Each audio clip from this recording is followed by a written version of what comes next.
एक छोटा सा कस्बा था, साधारण, शांत और अपनी रफ्तार में चलता हुआ।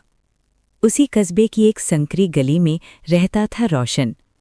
नाम रोशन, पर जिंदगी में उजाला कम ही था। मिट्टी की दीवारों वाला छोटा सा घर, टीन की छत, बरसात में टपकते कोने और रोजमर्रा की जरूरतों के लिए संघर्ष, यही उसकी दुनिया थी। रोशन का परिवार छोटा था, माँ, पिता और एक छोटी बहन। पिता रामदीन दिहाड़ी मजदूर थे। सुबह सूरज निकलने से पहले घर से निकल जाते और देर शाम थके कदमों से लौटते।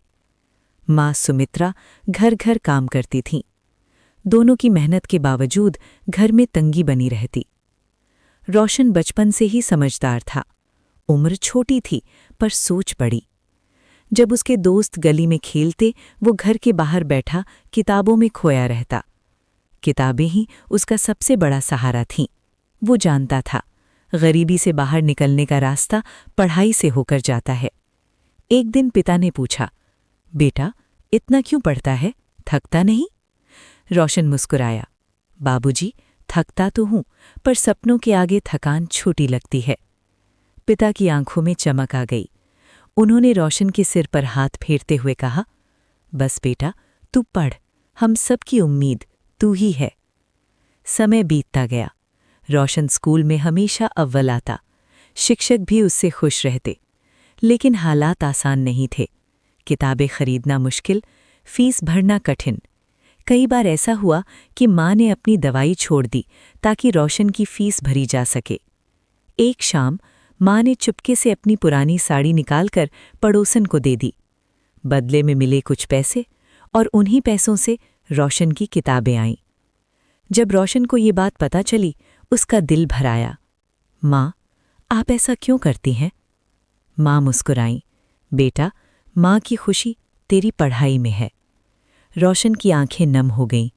उसने मन ही मन प्रण लिया, मैं इस त्याग को व्यर्थ नहीं जाने दूंगा। धीरे धीरे रोशन बड़ा हुआ। 10वीं की परीक्षा में उसने पूरे जिले में पहला स्थान प्राप्त किया। कस्बे में हलचल मच गई, लोग बधाई देने लगे। लेकिन रोशन के मन में एक चिंता थी, आगे की पढ़ाई कैसे होगी? उसी रात वो छत पर बैठा आसमान देख रहा था। पिता पास आए, क्या सोच रहा है बेटा? रोशन बोला, बाबूजी, आगे पढ़ाई का खर्चा? पिता ने गहरी सांस ली, मुश्किल है पर नामुमकिन नहीं। अगले दिन पिता ने अपनी पुरानी साइकिल बेच दी। माँ ने अपनी चांदी की पायल गिरवी रख दी और रोशन को कॉलेज में दाखिला मिल गया।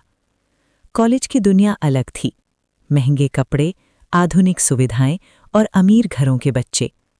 रोशन साधारण कपड़ों में जाता। कई बार लोग उसका मजाक उड़ाते। एक छात्र बोला, अरे, ये तो गांव वाला लगता है। दूसरा हंसते हुए बोला, कपड़े देखो इसके।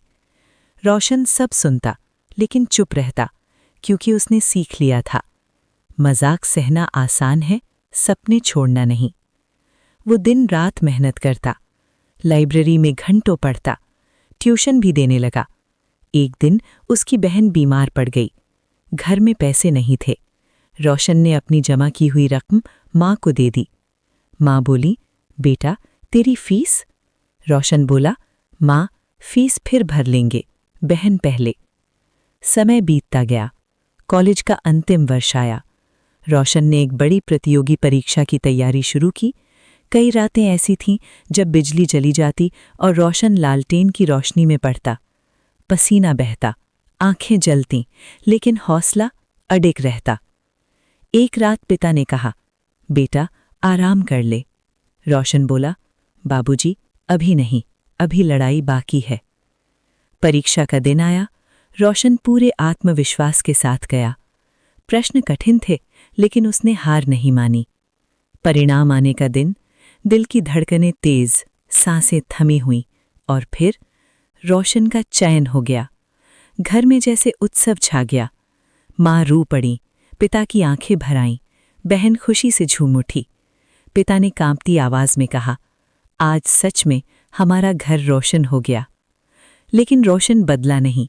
एक दिन वो अपने पुराने स्कूल गया और बच्चों से बोला, सपने बड़े देखो, हालात चाहे छोटे हों।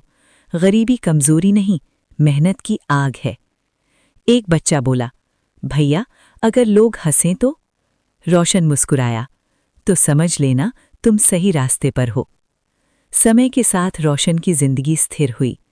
उसने माता पिता को आराम दिया, बहन की पढ़ाई कराई और बच्चों के लिए एक छोटी लाइब्रेरी बनवाई। एक शाम वो उसी छत पर बैठा था जहां कभी चिंता में आसमान देखा करता था। माँ ने पूछा, क्या सोच रहे हो बेटा? रोशन बोला, माँ अगर उस दिन आपने साड़ी ना बेची होती?